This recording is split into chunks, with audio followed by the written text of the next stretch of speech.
On March 21st, 2024, amidst the bustling corridors of power, a pivotal moment unfolded at Politico's Building Financial Literacy for All of it. Legislators and specialists advocated for the implementation of financial literacy education initiatives as effective tools for fostering wealth accumulation within marginalized communities. At the event, Representatives Young Kim and Joyce Beatty, among others, converged to champion a cause that transcends the partisan divide: financial literacy as the bedrock of economic empowerment. Leading the charge with unwavering determination, they spearhead the Congressional Financial Literacy and Wealth Creation Caucus, igniting a beacon of hope for all Americans. With bipartisan unity, they advocate for comprehensive education reform, aiming to equip all Americans with the tools to navigate their financial futures. From bolstering K-12 programs to bridging the digital divide, their vision transcends politics. But beyond the glitz and glamour of political discourse lies a sobering reality etched in the fabric of our nation. The wealth gap, a testament to opportunity denied and futures deferred, casts a long shadow over African American families. Despite strides in income and education, the promise of prosperity remains elusive, with each hard-earned dollar falling short of its true potential. From unequal inheritances to systemic barriers, the road to generational wealth is fraught with obstacles. Yet amidst the shadows of inequality, a new dawn emerges. Today, we navigate the tumultuous waters of financial disparity alongside the Afrimerican Academy of Boston. Together, we're going to peel back the layers of injustice, dissecting the laws and systems that perpetuate inequality. From grassroots initiatives to bold legislative advocacy, we wield the power of knowledge and community empowerment to rewrite the narrative. As we embark on this transformative journey, we unveil a roadmap for change, a beacon of hope for a more prosperous and informed society. From early financial education to community empowerment, join us as we forge a future where wealth is not a privilege, but a promise for all. Today, joining the political mic is Adrian Guest, rising 3L at Howard University School of Law. He worked 6 years in the financial industry with Mass Mutual and then American Fidelity, helping clients with wealth management and financial literacy. Adrian, thanks for being on the show today. We have Michael Peoples, who is graduating in May. He's an upcoming 2024 graduate of Howard University School of Law. His time at Howard, he founded the Financial Independence to Retire Early Law Society, FIRE, to help the local community learn about the fundamentals of financial literacy to create wealth and then to preserve that wealth. Mike, thanks for being part of the political mic today. Thank you for having me. We also have Marlon Solomon, who through his Boston-based nonprofit, Afro-American Culture Initiative Incorporated, is dedicated to building community, repairing harm, and promoting inclusivity by delivering quality restorative projects on time and within budget. And through his work in cultural diversity, equity, and inclusion in underserved multicultural communities, he strives to build toward Dr. Martin Luther King's vision of the beloved community, a place designed to nurture the culture to thrive. Thanks for joining Mr. Marlon Solomon. And of course, we have Professor Harold McDougall, who is a friend to the podcast, The Political Mic, professor at Howard University School of Law and contributor to the Huffington Post. Professor McDougall is well versed in civil rights law, and he has had some skin in the game. So, Professor, thanks for being back on the show. Gentlemen, in the landscape of American wealth inequality, how does the concept of wealth extend beyond mere monetary value? And why is it crucial to understand this broader definition? When you think of wealth, you definitely have to think of it more than just monetary value, essentially because we as, Black Americans don't have a lot of wealth. When we look at like our wealth in like the stock market versus home ownership with white Americans, it's far less than that. But when you look at wealth in the sense of human capital, when you look at wealth in the sense of collective wealth, then the dynamic kind of changes because collectively we do have a great, deal of wealth in America as Black people. And even when you think about our potential with our resources and our ability and our skills, because Mike and I are at Hustle.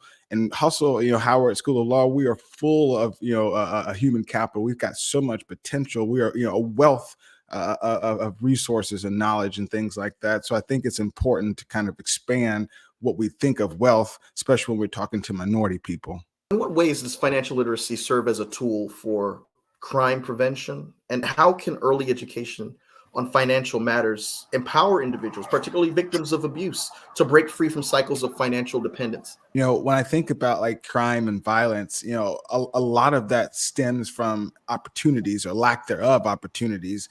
A lot of people try to say, well, some people are just inherently dangerous or inherently bad or evil. When you look at it, a lot of people, they may not have the educational background that they need. There might not be a lot of job opportunities. A lot of the times, our households don't teach financial literacy. There is no wealth, there's no stocks and things like that. So whenever you're thinking about financial literacy and how it's going to affect poverty, crime, and violence, that's what we need. We need people to be able to have opportunities and resources. We need people to be able to think long term, because when you are financially literate, you have to start thinking in the short term and the long term. You can't just think about the quick hustle, the quick dollar that you're making here. You got to think down the road. I'm doing this 10, this 20-year plan. So it's so important to be able to do that, because it gives people a sense of purpose and a sense of direction. So that's why I've been such a big believer in financial literacy, working in it. Now I'm more adjacent to it in law school and things, but eventually going to get back into it because it's so important. I think it's really more of an invitation to the dinner table. I think in terms of your net worth, I think that's around your network. So who are the people you're surrounding yourself with? Who are the people who are surrounding themselves around you? How are you getting invited to these conversations and to learning from others, through activities, through steps, taking that first initial step to learn? If you have someone who's whatever their business that they're doing on the street, they're thinking about that quick dollar. They're definitely thinking not long term. They're thinking more so short term, how to get the actions and steps that they need to take affirmatively in order to change their outlook. What's the conversation that you have with money? How do you view money? What's that relationship and dynamic look like? Because if it's a dynamic that is short, is quick, is fast, is easy, that's not going to create the wealth that you need in order to have your family thrive. So who are you surrounding yourself around? Your net worth is your network. And one other thing I would add to that is you also have to think about the historical nature that a lot of minority communities have gone through, and just the disenfranchisement that they've experienced, in the sense that a lot of people are just in survival mentality, where for them right now, they see, violence and crime as the way to make ends meet, because they don't have, like I said, that long-term vision and things like that. So that's why a lot of people turn to where I can just scam somebody on Cash App or whatever to make some money, because to them that's easier and it's more direct to get to what they need to make sure that they can pay their bills, make sure that their baby has Pampers and things like that. We live in such a day-to-day sort of capacity to where we don't even have the ability to think long term, because we're just trying to make sure that our light bill is paid and stuff like that. So hey, it might be easier to go do something as opposed to just going the tried and true way. So I think a lot of people kind of miss out on that aspect of it as well. My work is like with engineering and infrastructure. I study a lot of redlining and urban renewal. When I see community wealth, I look at it through the lens of cultural hubs, locations like a Chinatown, or maybe like in Boston, the North End. And what I've learned through my research is basically that our communities were kind of like either destroyed or sectioned off during the 50s and 60s. And as a result, there is no money flowing to your location. So our networks, so kind of like we're isolated in Boston. I would just talk about Boston. I haven't done much research outside of Boston, but in Boston, there are areas that historically, infrastructurally have been disenfranchised to the point where even though money used to flow in those communities, they do not. And when they do not, and they're isolated, then all the issues that happen within the crime, the short term, the lack of network, these communities usually have differences like metrics, so like high level of youth compared to adults, because adults don't live as long.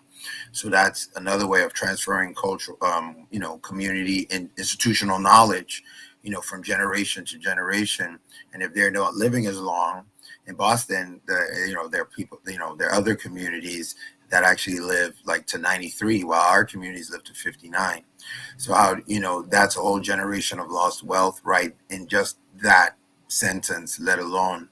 So when I, look at, this is kind of answering the other question that we asked. When I look at community wealth, I look at it as institutional knowledge in a location, and what cultural revenue are we generating as a community.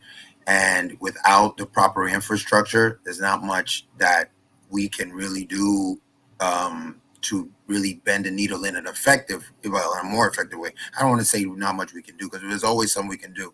But what we're doing now, and especially in Boston, is really just treading water, because, like I said, the resources to that area, schools, roads, bridges, access to parking.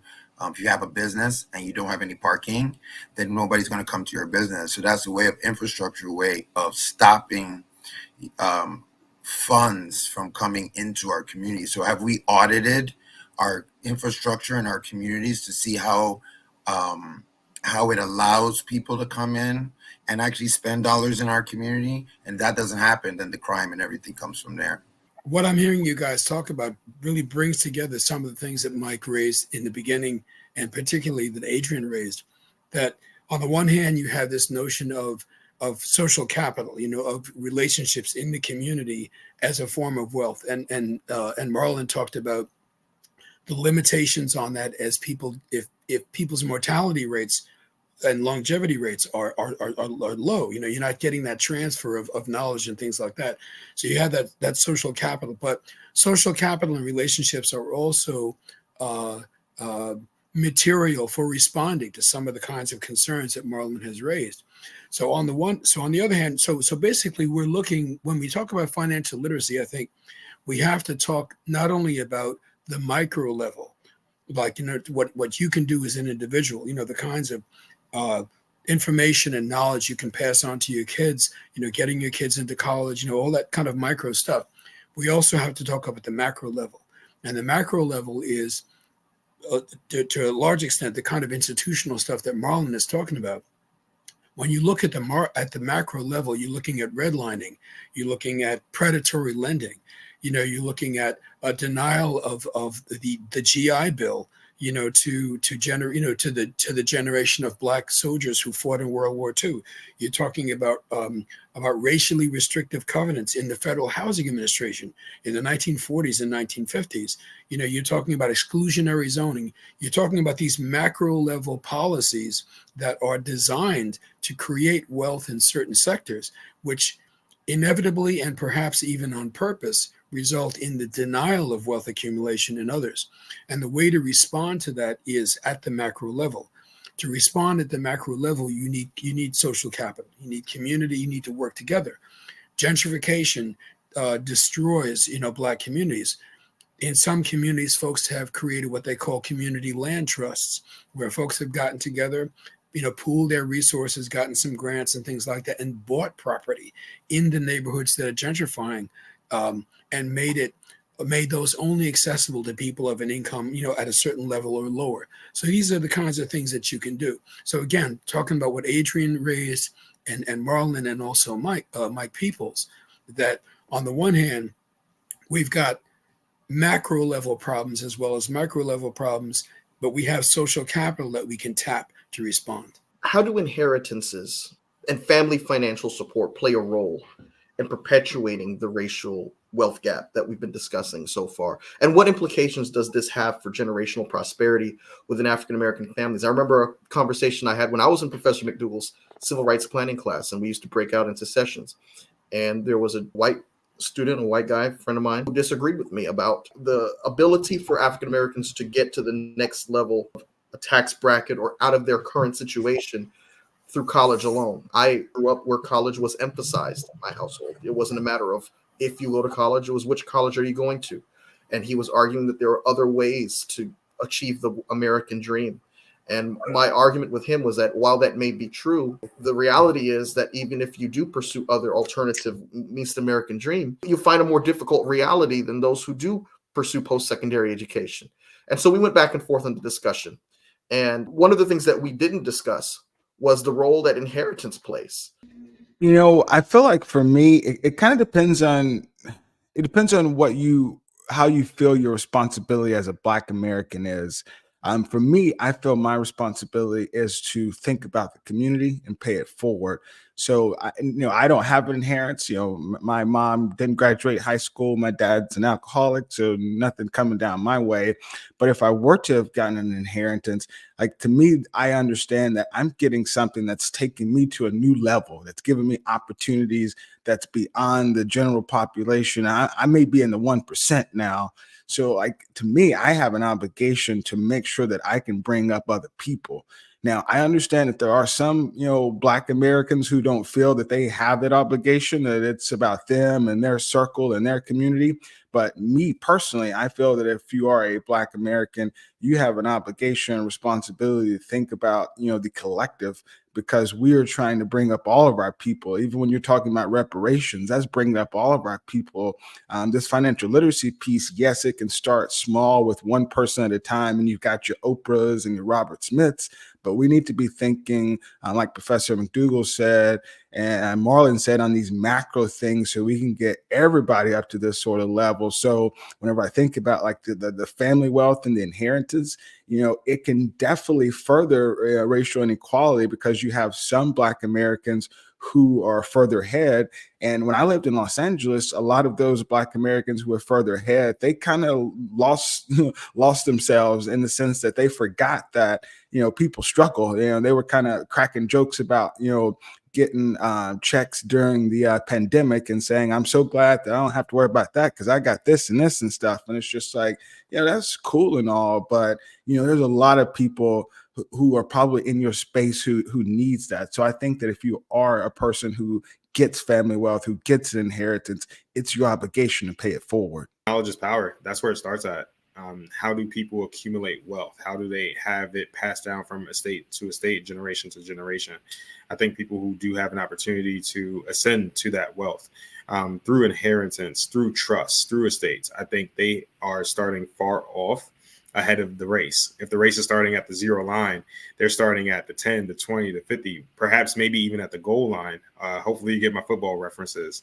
But in terms of that, paying it forward, I totally agree with Adrian. We can't pay back the generations that provided that wealth to us. And I don't come from wealth. My parents didn't come from that. They're on a very fixed income and living off Social Security. So in that sense, I had to start my mindset to generate wealth. One of my mentors, who's a judge in New York, she always tells me, you can't ever pay me back. By paying me back, you need to pay it forward to the next person, pay it forward to a mentee or someone you take under your wing, and you each one teach one. That's the way of increasing wealth for the future generation, because not saying that Adrian's generation and my generation can't increase, but at least paying it forward to our children, our children's children, whether it's nephew, nieces, friends of family members, friends of the community, family of the community. I think it's paying it forward, because we can't go back and pay it back.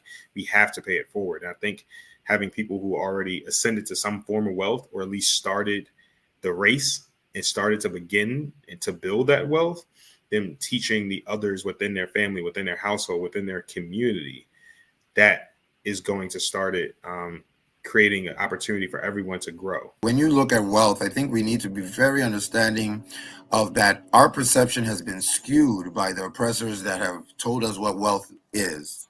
And you have to really kind of account for what this has done to the way we look at wealth. Because when doing, kind of like my cultural diversity work, when I see other minority groups and what they, and this is particular to us as African Americans, I'm half Nigerian American, and as a Nigerian American half, I can now come here and create wealth because I have cultural knowledge of how to make certain foods and cultural artifacts. And that is how that usually serves as the foundation for most communities. Now, in our case, a lot of cultural loss has been experienced to the point like where what do we sell as a community to create culturally generated revenue? Right? What are our products that we put out into the world at a basic low level? We're not talking about high college or anything, because Chinatown, Chinese are usually known as model immigrants, right? So they have a lot of engineers and scientists, but in every community they have a foundation, a network generating, culturally generated foundation of cooks and people selling their food and their cultural artifacts as a basis. And this, in looking at it from that way, we have to understand how like, slavery, Jim Crow, all these things. They're anti-communal. They're in essence like being a community in slavery part is exactly what they don't want, because they don't want us to work together. So we must understand that our situation of being very individualistic, not being able to kind of come together as a community, is because of a lack of our cultural artifacts, similar to what happened to Native Americans in the schools when they were kind of deculturalized over time to try and, separate and divide them and things like that. So not to go into much, but that's why I look at, when you think of wealth, it's also the knowledge. But because of our situation, particularly as African Americans, we find ourselves in a situation where we do not have some of the community and tools readily available for us to have that foundation to build from. And just a real quick footnote to what Marlon was saying, because again, it wraps up what all you guys are talking about: the notion that money isn't everything. And one of the things about making money your primary focus in terms of well-being is that you can never have enough. The more you have, there were people during the Depression. There were people jumping out of windows because they were down to their last $1 million. I'm talking $1 million in the 1920s. We don't want to be in that place. And one of the ways that you avoid being in that place is by having a community that surrounds you, that supports you. When Marlon was talking about taking the conceptions and the conceptual framework of the oppressor, that framework is that the only thing that's important is money. The only way you can get ahead is money. But Adrian has talked himself about how that's really not it. Paying it forward and all of that. You're creating a community where more and more people can be safe, more and more people can get an education, more and more people can contribute to the community welfare. Under those circumstances, the amount of money that each person has in their pocket doesn't make as much of a difference. And there's an African proverb that I'll wind up with: if you want to go fast, go alone. If you want to go far, go together. In the aftermath of the 2012 presidential election, Scholar Strategies Network actually found, using U.S. Bureau of Statistics, that under Democratic presidents, Black families' incomes grew on an average of $895 annually, but grew only $142 under Republicans. The Black unemployment rate fell by a net of 7.9 percentage points across the 26-year period of Democratic leadership leading up to 2012, but went up by a net of 13.7 points during 28 years of Republican presidencies. And across the years of Democratic leadership, Black poverty declined by a net of 23.6 percentage points, but grew by 3 points when Republicans held the White House. And although the data on Hispanics and Asian Americans do not go back as far as in terms of time, the results are similar. When we look at how the Trump administration's economic policies or housing policies impacted African Americans, I can't help but look at the fact that under the Trump administration and under the leadership of Ben Carson, who was the Secretary of Housing and Urban Development, the Trump administration made it a purpose to undo an Obama-era regulation. They called it an existential threat to the suburban way of life. And this particular regulation was designed to diversify suburban communities in America. When you look at former President Trump's economic policies, I can't help but think of the tax cut that he signed into law, the signature achievement of his administration, which was signed into law in 2017, and how it added $3 trillion to the deficit. And then you put that in juxtaposition with the current president, President Biden, who has made it a purpose not to raise any taxes over any family making over $400,000 a year. Looking at both records of Democratic administrations and Republican administrations, which administration has been more attentive to the need and to the plight of the wealth gap that we've been discussing so far? The numbers don't lie. In regards to the numbers, if the numbers are indicating that Democratic parties tend to close in the wide gap as it already exists between the wealth and inequality, I think that is going to be the party that's most representative of assisting with that wealth inequality. In terms of President Trump's tax cuts, a lot of them are expiring in the next few months, if not the next few years. So things are going to revert back to as they were, and it's up to both parties and bipartisan leadership to either further some of those initiatives that were really positive or to repeal some of those initiatives that were really detrimental to the whole American consumer and American population. So I'm sticking with the numbers. If the numbers indicate that that's the Democratic Party, then it's the Democratic Party. But we ourselves still have to take the ownership and onus upon ourselves to increase our own wealth equality by education, by resources, and also by planning and making it right on time. Yeah, I definitely have to agree. The numbers don't lie. Even whenever I think about the tax cut bill, one of the things I'm studying that's a part of the tax cut bill is the opportunity zone aspect of the tax cut bill, which the opportunity zones it started off to be something really nice in the sense that it's really about affordable housing and things like that. But it's not nice in the sense that it's not equal access to everyone to actually be able to invest in it, because you're investing through a qualified fund and you're building that qualified fund through capital gains. And unless you're a person who has money, you probably don't even have that. So, when a lot of people talk about, Trump did such, good for the economy, because I'm from Mississippi, my accent doesn't give that away, but I grew up around a lot of people who were diehard Republicans. And when Trump came into office, they were super supportive of him. They loved all of his sort of tax policies, economic policies. And I was like, what did you like about it? They're like, well, he's helping me out.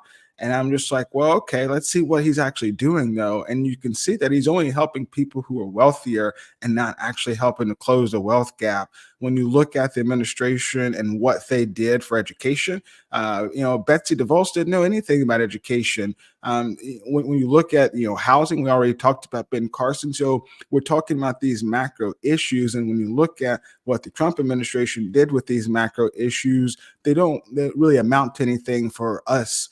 Maybe for rich people, but not really for us.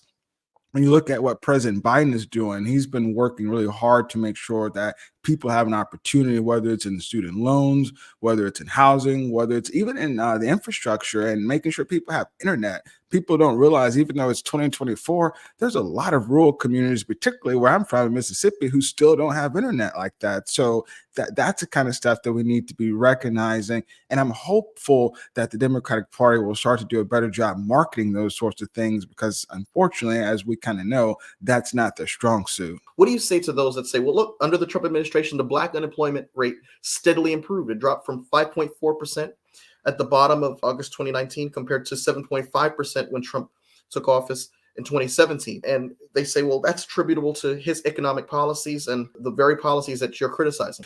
I look at it in a couple of days. One thing I look at is the fact that, like, our economy is a huge economy. So a lot of trends sometimes happen prior to when the president gets in the office, and they happen to benefit from those things of their predecessors. And then the other thing I look at is the fact that sometimes he's just the person that signs the bill. I mean, he may not have really had any work on it and things like that, but he does get the credit for being the one to preside over it. So I do get where some people say that there were some good things and good numbers in the Trump administration. But I think a lot of it is, if you look at what the president himself was working on versus what some people maybe behind the scenes who were trying to make sure the ship didn't sink. That to me isn't the main difference, is that Donald Trump wasn't working to make sure that the unemployment wage rate went down, or that there was more wages for workers, or that there was more jobs being created, or that there was more access to education. He was just basically, crusading against COVID and things of that nature. So that's, to me, I think is really the difference when you look at him presiding over some of these things versus him being active, working on the grounds, trying to get some of this stuff passed. The infrastructure is the key to anything. Let's think of like what happened. Like everything we do is surrounded by infrastructure, and if whoever the party that supports infrastructure development, which is the Democratic Party, is the party that we should be going for. So let's think about in Baltimore with the bridge, right? Right, the bridge that just got passed down, right? What did they claim? What's the big problem now? That they need money for the people in that community because they make money because of infrastructure, right? They're a port and this and that. And that is what's happening all across America in Republican states in different kinds of ways. There's less healthcare infrastructure in the South. There's less what's going on in Flint, Michigan with water access, right? You mentioned internet access. This is all infrastructure. So when what we need to really understand is that if that the economy, it goes up and down like the wall, like and I don't like to attribute it to any short-term policy, because that is just not how it works. One of the issues Biden is actually dealing with now is that the great infrastructure bill he passed doesn't take effect because it's a long-term kind of thing, right? And it's not gonna really, you're not gonna feel it until it happens, right? But the public transportation in the South, non-existent. Like we can go on and on and on with with the mentality, a Confederate culture that has always been discriminatory against people of color, is land-based. I don't buy this Republican and even Democrat thing. The people in the South, they seceded because of slavery. The people in the South voted against civil rights. The people in the South are the ones still doing the discriminating policies, especially with infrastructure. So it's very important that if you want to know like how we should move forward, look at the infrastructure. It may not hit you today. You may not feel that it's something that is affecting you today, but we're all in buildings using computers right now. So this podcast will not be able to be happen without the infrastructure. And the thing is, one thing I'm so glad you said that, Marlon, because was studying more on infrastructure, in particular with special economic zones in developing countries. And infrastructure is key. I mean, and it's more than just building roads and bridges or water and stuff like that. I mean, this is about creating jobs. It's about creating industries. It's about opportunity, which is what we kind of started this podcast with talking about. So I'm so glad that you talked about the infrastructure, because that's what we need. I mean, when you've got an administration who's focused on making sure in your community, you've got stuff, you've got a way to get around, you've got access, you've got resources, that's the part you should get behind. You're so right. Like, we have to look at it as like a nest. If your nest isn't right, if your home isn't right, then you can't do anything else. Like, if you don't have a bed to sleep, then tomorrow you're going to a big conference, you're going to be all cranky, so you have to understand all these. Like, it seems like it's nothing because we need water, but I'm sure we all had water in the last 24 hours. We might not be here. And you need clean drinking water. You need safe environments. You need quiet environments around the Bronx. Like that, the highway that goes around the Bronx emits like a jackhammer worth of sound.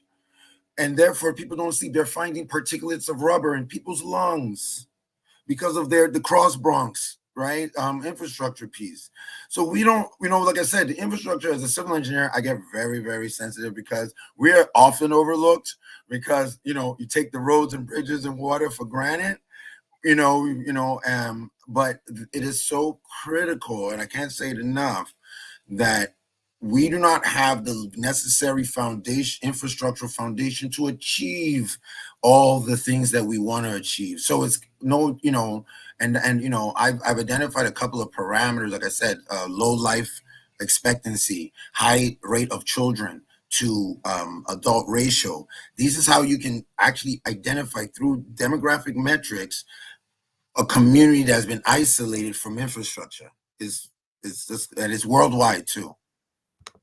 American history could really be described as a constant ebb and flow of progress and regress that is in response to that progress. And so by the time we had the civil rights gains of the 1960s, Nixon rises into office in early 1969 and signals a return to normalcy, a campaign slogan that has repeated itself many times in our history. If we go back to the 1920s, that was another era which Republican candidate Warren G. Harding called for a return to normalcy. But anyway, back in the late 60s, Nixon rides to power. And of course, this is after the Voting Rights Act, after Brown versus Board of Education, after the Civil Rights Act. And he uses the Southern strategy, which really changed the dynamics of, which states turn blue and which states turn red as we know them today. And the notion of Black capitalism was something that Nixon started to incorporate within his agenda. It was another part of this strategy. And during the campaign, he co-opted Black Power's rhetoric. Remember, this is also the time during the Black Panthers rose to prominence. He co-opted their rhetoric, economic self-determination, to call for a segregated Black economy. He used the language of free market capitalism, a racially neutral and popular idea at the time, to embrace the idea of Black enterprise. He said people in the ghetto have to have more than an equal chance. They should be given a dividend. And Black businesses and Black banking, the theory went, would be the key to Black economic progress, because they would allow Black communities to use their own money to create beneficial multiplier effect. By focusing on Black capitalism, Nixon attempted to neutralize Black resistance while also undermining the demand for reparations. There are those today who argue that Lyndon Johnson's Great Society was actually detrimental to the African American community because it caused them to be more dependent on social welfare programs, and that more programs in the light of Nixon's commission to create more Black millionaires in America was more along the lines of something we should have put our support behind. What are your responses to that kind of ideology, that welfare programs actually hurt and harm the African American community and make us more detrimental? A lot of Black conservatives use that as their key reason to support the current modern Republican Party. Wow, Michael, that's a very powerful question. Okay, look, understand that there has been a kind of a dialectic in this country, between kind of the ideals of democracy, both economic as well as political and social, since the very beginning. The fabled, Revolutionary War, Gerald Horne has written and demonstrated that was as much to preserve slavery as it was to bring freedom, just different people.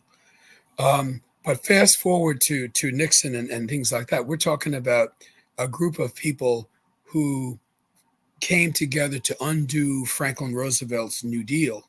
Like in the 1946, 1947, there's a meeting in Switzerland in a little village called Mount Pelerin. Ronald Reagan is there, Ayn Rand is there. I think Kissinger's probably there as well. I mean, there's a bunch of them. All these people that were all there making this idea, and they're basically running the rhetoric that Mike just described. The problem is that Black economic self-sufficiency is not a bad thing. A strong economy inside a Black community is not a bad thing. I mean, look at Black Wall Street, look at Tulsa. That was considered so threatening to white people that they went down on a rampage and burned the stuff down. I mean, wherever Black people gained wealth at a level that even began to parallel the level of wealth in the white community, you're talking about a lynch mob coming. You talk about people coming with guns and bombs and things like that. So it's not nothing. But I think the problem comes when the Black Republicans that Mike is talking about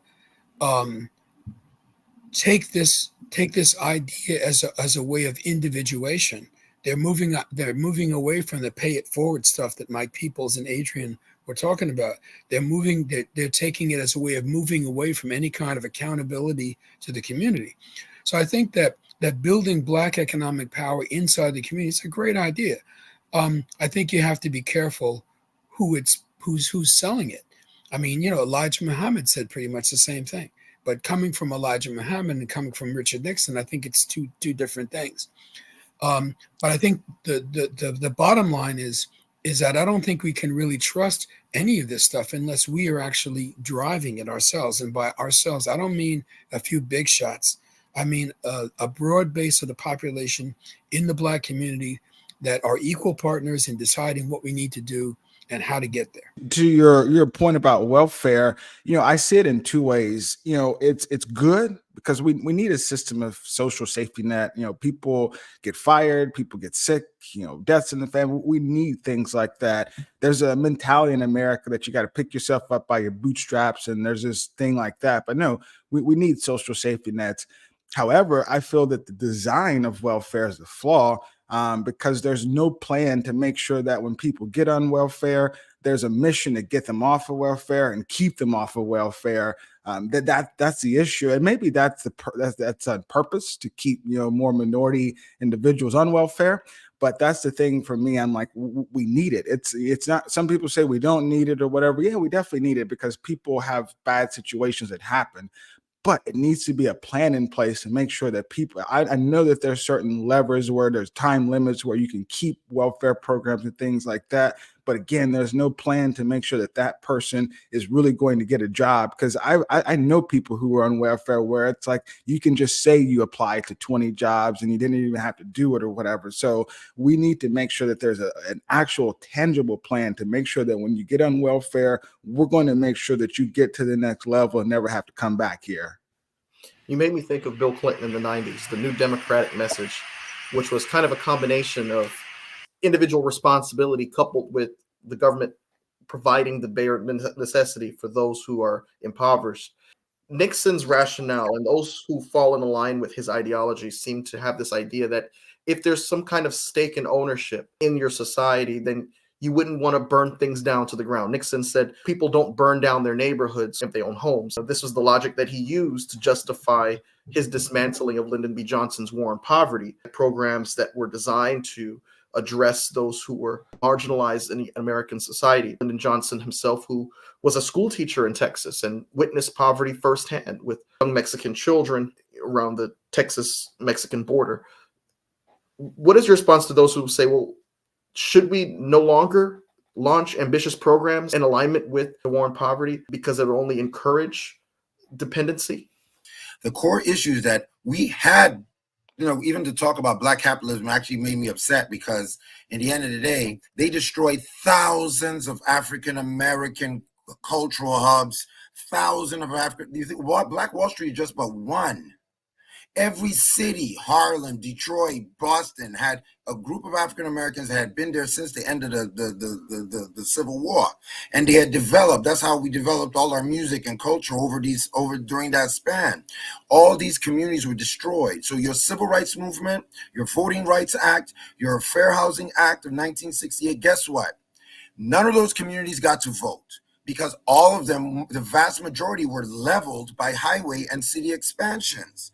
So you actually never got to vote. That's why, like, after Reconstruction, you had a big influx of politicians into American, like the first American senator and all that is during the Reconstruction era after the Civil War. You didn't get that after the Civil Rights, because the communities, the mass swell of people, the districts were wiped out by city expansion.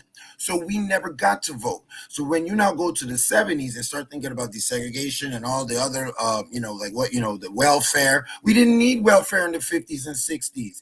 We had a network, the Chitlin Circuit. Y'all heard about it. You know what I'm saying? Like, that was basically running around the whole United States. There was a place in every city. If I show you the map of redline cities and communities that were destroyed, your jaws would drop. There's no other word for an ethnic cleansing but an ethnic cleansing. And I'm telling you very factually that is what is the cause of everything downstream. We went from church people living in villages, and like I call them, lovingly villages in the 50s and 60s, to then getting our communities leveled to the ground. And then we've got moved to projects. And that is that change in environment, the change in the infrastructure in which we lived in, is the primary source of what we were doing today. I truly believe if our ancestors had been left alone back then, we wouldn't be talking about equity right now, because we would have 160 years, 150 years of being in one location and building. When we talk about social welfare, and Adrian, is talking about, people have to try to get jobs and things like that. Understand that the United States, in terms of industrialized countries, developed countries, is way behind all of the rest of them. All of the countries of Europe have very, very advanced social welfare, social safety nets. I mean, people get 6 weeks of vacation in the summer. But why is that? It's because of the labor unions. The labor union movement in France and Spain and England, all these places, the labor union movement is very strong. It was destroyed in this country intentionally. Now you have less than 11% of the workers in this country are unionized. SEIU is calling for unions for all as part of a campaign slogan in 2020. When we talk about social welfare in this country, it's charity. It's like, maybe, we'll give you a little something, you don't really deserve it. And every time somebody goes to a government office asking for a handout, asking for welfare, whatever it is, they're shamed, they're mistreated. People try. There's a culture in this country that you don't deserve this. Now you might be a person who's the recipient of multi-generational wealth, and do you deserve that? I mean, there's a question mark. But typically, the folks who are running these social welfare agencies are very hostile to the people who are coming in there. Part of it is a whole kind of a social hierarchy thing. It's like, I can feel better about myself because you're nothing. You don't have a job. Things like, and you have to endure that to go and get anything. And we're talking about how many times have people applied for jobs and things like that. The most model job seeker that there is can go into one of these social welfare offices and be turned away. The cops can, there's always a police officer in these places. You are meant to believe that you don't deserve this. And the thing is in Europe, and in some developing countries, the level of responsibility, and again, getting back to Adrian and Michael Peoples', discussion about community and pay it forward and things like that, that's part of the government policy. And the government policy is that because they are responsible to the broad base of the population articulated through the labor union movement. And like I say, we don't have that in this country, and that's the difference. Absolutely. And when you talk about, do we, Mike Taylor, when you ask us, do we need these big policies? We definitely do. Because I mean, these countries that are like, I work with, someone who's from Norway, someone who's from, Finland, someone who's from Sweden, and they talk about what they're doing. I just was in Europe for like 3-4 weeks this December, and, they have healthcare, they have like all this sorts of things. Like, it's just like a fundamental basic right over there. It's they clean food. It's just understood that you got that. Versus over here, it's like it's a luxury, it's a privilege, it's in the 1% to be able to have that. And that's one of my biggest problems I always had about our country, is that we do think that these things are just so broad and so big that we can't do it, when there's a lot of countries who are already doing it. So I think we definitely need some big policies. I know a lot of people talk about universal basic income. I mean, that's a big policy idea. That might be something we need to really consider to make sure that people have some opportunities. I mean, that might keep someone from stealing because they know that they're about to get this $1,000 this week. So they don't need to go rob somebody, because they just need to wait until Friday. They can tell the person, hey, the $1,000 is coming on Friday. You know it because you get it too. So there's a lot of things that I think that if we think broadly like that, we can solve a lot of these issues, even going back to what we were talking about when we were talking about violence. We all know that the United States had programs and welfare that separated the Black family. We know that. That's a fact. So why are there not programs to reunite the Black family? So if you want to just do the opposite, right, to repair. So what I'm just pointing out is that these historical things that I'm talking about, because I just wanted to jump in because I didn't tie it into what we're talking about today. But what I'm trying to say is that, like, these things are the direction we should be going in. So what does that look like? And the program is going to be there. But I do agree with your universal program. We need more. Exploring the intersection of law and wealth, what legislative measures are currently in place to address wealth inequality, particularly within areas like housing, education, healthcare, and how effective have they been? Even in looking at housing, when you look at like Black home ownership, I think the average Black home value is about like $17,000 versus white home is about $140,000. I mean, you can look at that. Yeah, even when you think about entrepreneurship, the average Black entrepreneur usually gets about $37,000 of startup capital, where a white entrepreneur gets about $107,000. Been looking at a lot of these different disparities. So I think some of these policies, maybe they're working in some places like a Los Angeles or DC or New York or Chicago, where there's a lot of nonprofits and institutions who are making sure that people have access to knowledge and resources to tap into these things. But when you go back to like places where I'm from in Mississippi, like Eupora, where there's only 1,500 people, they're not getting access to these sorts of resources. So I think it's really about creating equity. That's what it's always been about, is making sure that everybody's got a fair share. Everybody's got a seat at the table. And I think if you are going to create these programs, there's got to be a program within that to make sure that there's access for everybody. I think that's where it really breaks down. And just let me say that, one program that's obviously on the table in some places is reparations. I mean, it's not the federal level, forget about it.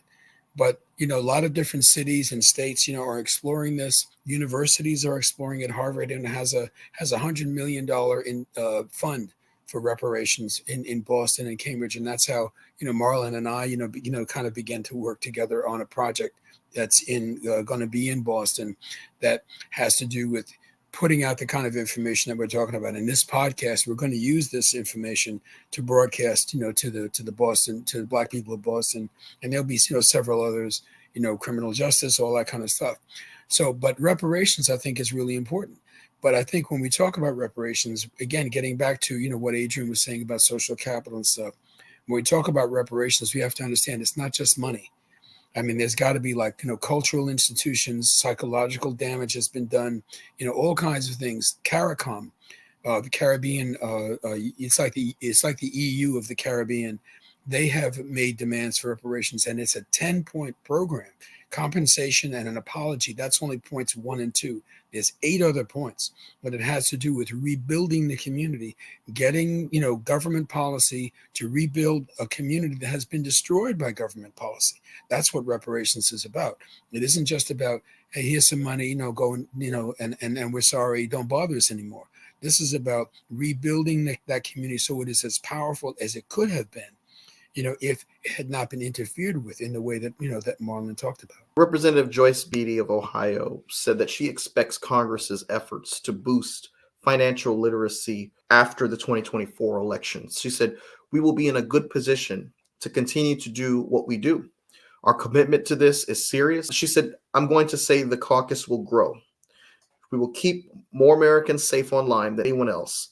We protect America's critical infrastructure from cyber attacks with the world's most advanced security. She has confidence that after the election, there will be more of an intentional effort by Congress to improve the financial literacy rate in this country. Reflecting on the potential impact on the 2024 elections on financial literacy initiatives, how can lawmakers leverage bipartisan support to advance these programs and address the systemic issues contributing to wealth inequality? And I'm asking that in light of the fact that, let's face it, we have a party right now, the Republican Party, and if this was a matter of both sides, I would say both parties, but it's not. One party is encouraging the banning of certain books. One party is supporting the rewriting of history to a certain degree. So I have to call it, the Republican Party is diametrically opposed to any kind of reaching back into the past to address injustices. How do we get bipartisan support to advance some of these programs and initiatives that we've been discussing with that kind of backlash? One of the first steps, we got to get, financial literacy in our schools, K through 12, it has to be incorporated into our schools where you're learning every year throughout, public school, you're learning about financial literacy principles, because a lot of people, if they don't learn it there, then they may not have access to it somewhere else. So that's like one thing we've got to get in our schools. And to me, if your administration is not really talking about that, I'm like, you need to be talking about that. It's got to be a part of that. And outside of just the K through 12 scene, we've got to start creating more adult programs to get them to know about financial literacy, because obviously the adults, they're not in K through 12 school, but we still need to tap into them. When you look at like our communities, Black communities, we don't have a lot of community centers anymore. We need to be making sure that we have community centers so that we can have financial literacy classes taught. I know everybody's not religious, but I'm a man of faith. I go to church. Our church needs to step up and also start offering financial literacy to make sure that those community members are doing it. We need our sports figures, our influencers. We need people to step up to the plate and start to do these things. On top of that, we do need government to come in and say, hey, let's, do some private public partnerships and partner with banks, partner with realtors, partner with different financial professionals, financial advisors and things like that, to make it easier for people to have access to knowledge and resources and things like that. So there's a multitude of things that Congress and different state legislatures and city councils and things like that could be focused on. But it's just about them realizing some of these short-term things that we're talking about and looking at their power and how they can start to create some solutions around that. Adrian, that has to be built from the ground up. in terms of the conflict that Mike was talking about, in terms of the Republicans on one side, the Democrats on the other, the Republicans have been very effective at organizing at the local level. I mean, school boards, things like that, all of this stuff about stopping, any discussion of slavery and things like that, that's happening at the local level and the state level. And Democrats have not been as active there as they need to be. That's one of the reasons why their message isn't getting out, because they're not really talking to people. They're talking at people, and they don't have like folks out in the neighborhoods, knocking on doors, talking to people, stuff like that. They need to have folks encouraging people to run for school board, so that the kinds of financial literacy things that Adrian is talking about can be enacted. Wait, if you wait for the federal government to do it, given what's going on right now, you could wait forever. I mean, I think you can't wait for them. You have to just start and do it. And here's the thing about a train that's moving. You start that rolling, like at the local level and even at the state level and the federal level, they start to wake up. They say, wait a minute, this could help us. We could get reelected if we support this. That's what I'm saying. You can't just go to the top and say and expect them to listen to you. You have to go to them with something real, and doing this kind of construction at the local level and building your way up. I think that's the way you have to do it. I have an article. It's called "Think Nationally, Act Locally: Cities and the Struggle for Social Justice." It's on my Social Sciences Research Network page, SSRN page, Harold McDougall. Take a look at it. The whole thing is developed there. Not waiting for the federal government, not necessarily waiting for the state government. One of my questions is, does the government actually want us to be financially competent? Do people already in that wealth gap who are already wealthy, do they want us to be financially competent? I don't believe so. I think we have to take the onus on us in order to increase our knowledge, increase our resources, increase our community and our network in order to increase our financial literacy.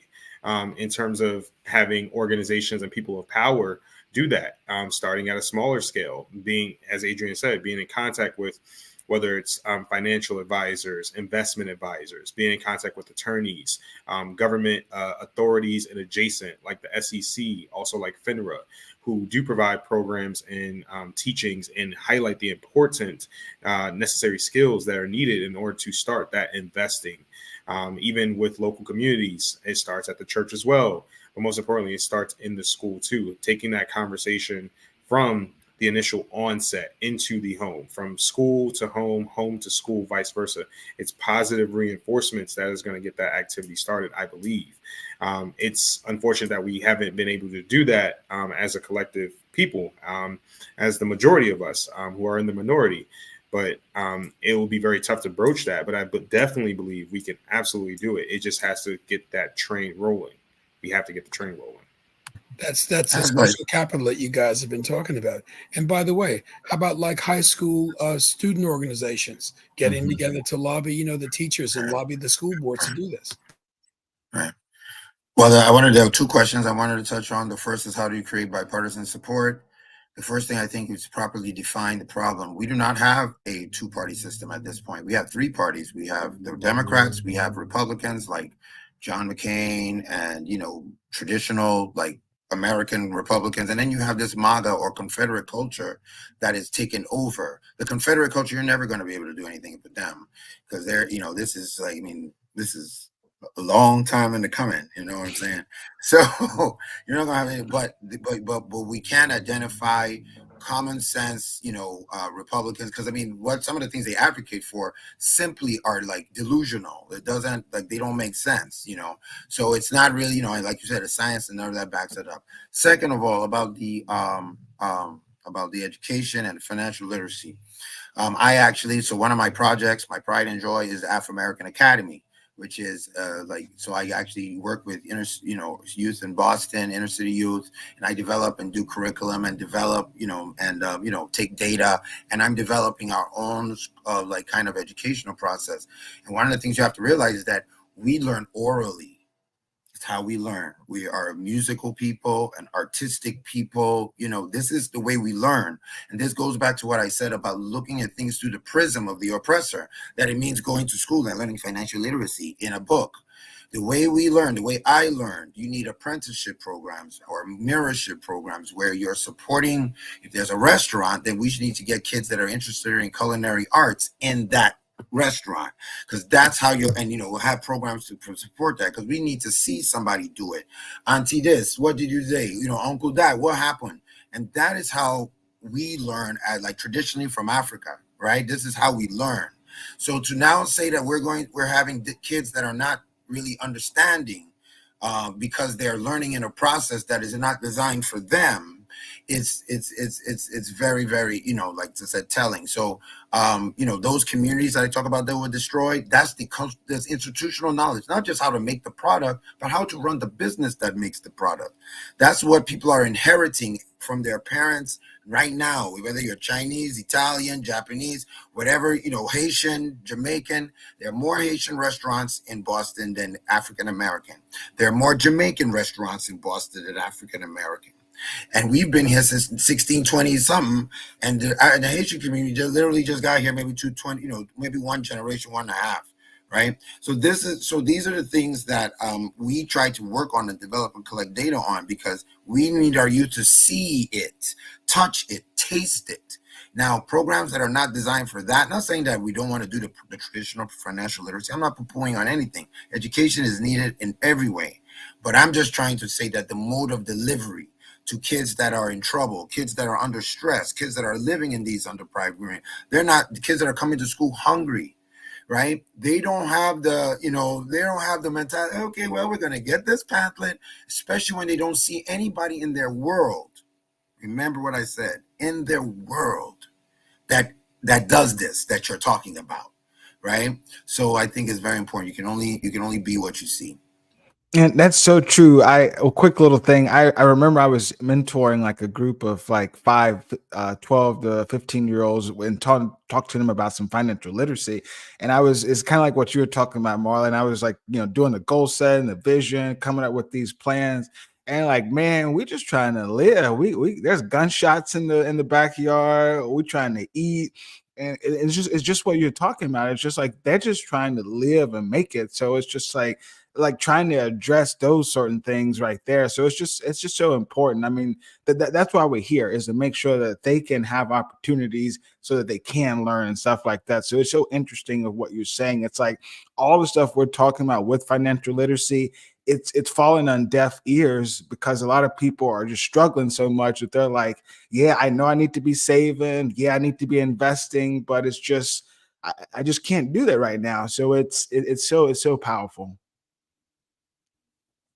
The burdens, like you said, Adrian, I'm sorry to cut you off, Mike, the burdens that if you're trying to do A, B, and C, you can't do E through Z. You're too confused. It's too strenuous. It's too much pressure.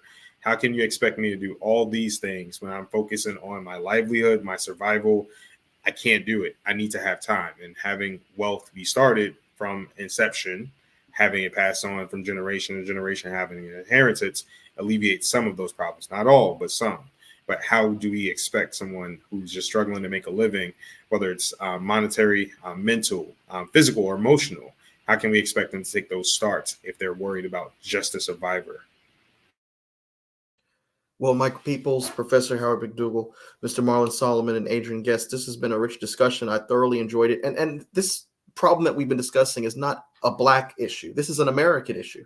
This is an American problem that has to be addressed, because let's face it, when the African-American community starts to do better economically, other demographics starts to do better economically. We are an interdependent community, as are other demographics in the United States. And so, while we've been harping particularly in the realm of Black wealth, let's not be fooled. This is an issue that impacts the Hispanic community, the white community, the Jewish community.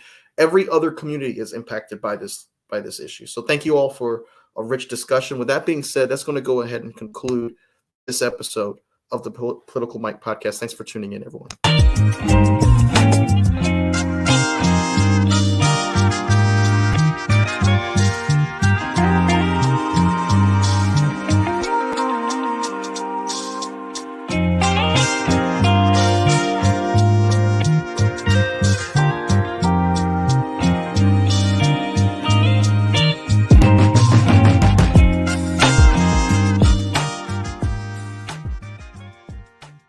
Hi, it's Mike Taylor, the host of the Political Mike podcast. If you like what you heard tonight, I want to invite you to subscribe to our YouTube channel. I also want to ask you to please follow along on Spotify, Apple Podcasts, Google Podcasts, iHeartRadio, TuneIn, and Amazon Music. You can also follow along and keep up with the conversation through our Telegram channel. Follow us on Twitter at @ThePolyMike, and follow us on Instagram. Thank you so much, and no matter what part of the political spectrum that you fall on, I want to encourage you to stay engaged, stay a part of the conversation, and stay informed. Thank you.